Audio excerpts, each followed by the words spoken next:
Richard John Bingham, the 7th Earl of Lucan, was the epitome of British privilege. A dashing figure in London's high society gaming circles, he was known as Lucky Lucan. However, beneath the polished exterior of the Claremont Club regular lay a man drowning in gambling debts and consumed by a bitter, spiralling custody battle that would soon turn his blue-blooded life into a nightmare. On the night of November 7, 1974, the quiet, upscale neighbourhood of Belgravia became the setting for a gruesome crime. At 46 Lower Belgrave Street, the Lucan family home, a dark figure waited in the shadows of the basement. The air was thick with tension, and the elegant townhouse, usually a symbol of status, was about to become a haunted crime scene that would baffle the world for decades. Sandra Rivet, the nanny for the Lucan children, walked into the dark basement to make a cup of tea. She was brutally attacked with a lead pipe wrapped in tape. It is widely believed that the assailant mistook her for Lady Lucan in the dim light. The young woman, caught in the crossfire of a broken marriage, became the tragic and innocent first victim of a night of madness. Hearing a noise, Veronica, the Countess of Lucan, descended the stairs. She too was attacked by a man she later identified as her husband. In the life-and-death struggle that followed, she managed to fight him off, eventually calming him down enough to escape. Bloodied and terrified, she ran to a nearby pub, the Plumber's Arms, screaming for help and naming the Earl as her attacker. As the police swarmed Belgravia, Lord Lucan was already on the move. He drove a borrowed Ford Corsair to Uckfield to visit a friend, Susan Maxwell Scott. He claimed he had happened upon an intruder attacking his wife and had stepped in to help. His clothes were stained, and his story was frantic. After writing 2 letters to his brother-in-law, he vanished into the cold November mist. The Ford Corsair was found abandoned 3 days later in the port town of New Haven. Inside the blood-stained interior, police discovered a length of lead pipe identical to the one used in the murder. The car sat facing the English Channel, suggesting a desperate exit. Had the Earl taken his own life in the freezing waters, or was the car a clever decoy to lead investigators astray? The disappearance triggered one of the most intensive manhunts in British history. Scotland Yard scoured the coastline, while the Claremont set, Lucan's wealthy friends remained tight-lipped. Suspicions grew that his powerful allies were helping him hide. The mystery of how a high-profile Earl could simply evaporate without a trace became a sensation in the British tabloids. In 1975, a coroner's jury took the unprecedented step of naming Lord Lucan as the murderer of Sandra Rivet. It was the last time a coroner's court in the UK would name a murderer. Even in absentia, the law had reached its verdict. The Earl was a killer. Yet, the man himself remained a phantom, a silhouette on the horizon of justice that no one could quite grasp. Over the years, thousands of Lucan sightings were reported. He was allegedly spotted in South Africa, Australia, and the Netherlands. One popular theory suggested he was living as a hippie in India, under the name Jungly Barry. Each lead was followed with feverish intensity. But they all turned out to be cases of mistaken identity or elaborate hoaxes by attention seekers. Strong rumours persisted that Lucan's friends had spirited him away to a private estate in Africa.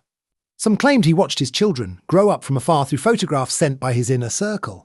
Africa's vastness and the wealth of his connections made this a plausible escape route for an aristocrat who knew his way around international high society and private airfields. George Bingham, Lucan's son and the heir to the title, grew up in the shadow of his father's infamy. For years, he maintained a dignified silence, but the legal limbo of his father's status prevented him from officially inheriting the earldom. The case wasn't just a murder mystery. It was a decades-long administrative and emotional hurdle for a family torn apart by violence. A bizarre theory emerged involving a private zoo owned by Lucan's friend, John Aspinall. Some speculated that the Earl had committed suicide by allowing himself to be eaten by tigers, ensuring that no body would ever be found. While macabre, the theory highlighted the lengths to which people believed the Claremont set would go to protect one of their own from the law. The letters Lucan wrote before vanishing revealed a man who felt framed and ruined. He spoke of his love for his children and his despair over his financial situation. To some, they were the words of a guilty man fleeing justice. To others, they were the ramblings of a man who had suffered a total mental collapse under the weight of his own crumbling life. The Countess lived a reclusive life until her death in 2017. She remained steadfast in her belief that her husband was the attacker and that he had likely drowned himself in the Channel shortly after the murder. She lived with the trauma of that night for over 40 years. A living witness to a crime that the British public refused to let fade into history. Forensic analysis of the lead pipe found in the car confirmed it was the murder weapon. The physical evidence against Lucan was overwhelming, but without the man in the dock, the case could never be closed. The pipe became a grim artefact in the Black Museum of Scotland Yard, a silent witness to a night of aristocratic rage and a nanny's stolen life. In 1999, the High Court granted Lucan's family permission to swear his death, but it wasn't until 2016 that an official death certificate was issued. This allowed his son to finally become the 8th Earl of Lucan. It was a legal end to a man who had been missing for 42 years. But the certificate did nothing to satisfy the public's hunger for the truth of his final hours. The Claremont set was often criticised for their perceived elitism and omerta. Figures like Jimmy Goldsmith and John Aspinall were accused of placing class loyalty above the law. Their refusal to provide any information reinforced the idea that there was one rule for the British elite and another for the rest of the world, deepening the resentment surrounding the case. As technology advanced, many hoped DNA might solve the mystery. Old cigarette butts and personal items from sightings were tested, but none matched the Earl. The lack of a body meant that no forensic closure could ever be achieved. Lucan had become a legend, a boogeyman of the upper classes who had successfully navigated the gap between the old world and the new.